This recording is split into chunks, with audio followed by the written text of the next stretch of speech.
Hey, what's up? So, big little update for Pokemon Pokopia.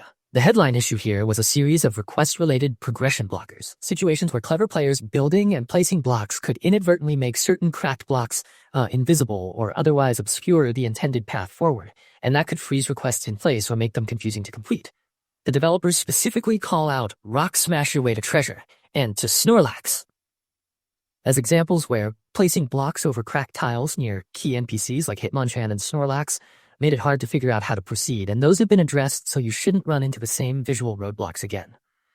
Beyond that, the patch also fixes a number of situations that could completely halt progress if they were triggered in the wrong order. A few concrete examples. There was a case where Squirtle in the Withered Wasteland could wander on top of a tree and become impossible to talk to during the Help Make a Home request, effectively stopping completion of that request.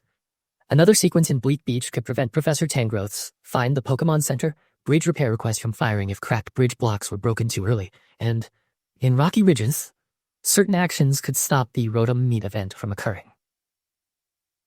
Glamorous bug reports, but they are the kinds of bugs that turn a joyful play session into an annoying, save-scumming slog, and the patch aims to eliminate those annoyances. There's also a more nitpicky but very welcome change. Spinnerack's type was listed incorrectly in the Pokédex, and that's been corrected. It's the kind of small accuracy fix that collectors and completionists notice immediately, and it helps keep the game feeling polished and cared for. On top of that, several requests that could be triggered under unusual conditions and then fail to progress have been patched, so you're less likely to hit a hard stop mid-quest if you try to be creative with the world-building mechanics.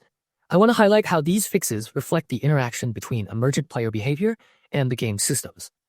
Pokopia's building and block placement mechanics are a huge part of the appeal. Players love experimenting, stacking blocks, and using the environment to solve problems. But that very freedom is what exposed edge cases where the game's scripting expected certain tiles to be visible or intact. What the developers did here was prioritize robustness.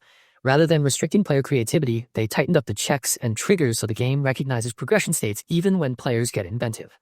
The result should be fewer oh-no moments and more smooth, creative problem-solving in the overworld.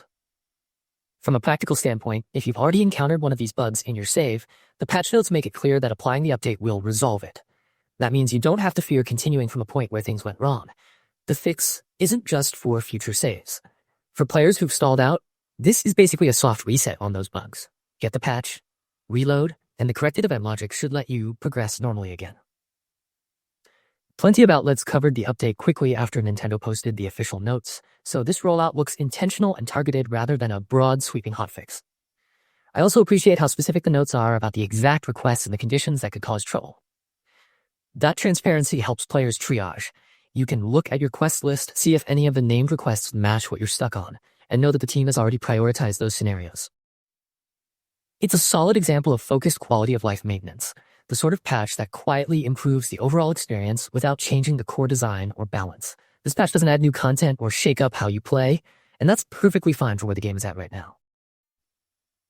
Fixing game-breaking or progression-halting issues early on is crucial for a title built around exploration and player expression, because removing those friction points keeps the sandbox fun rather than frustrating.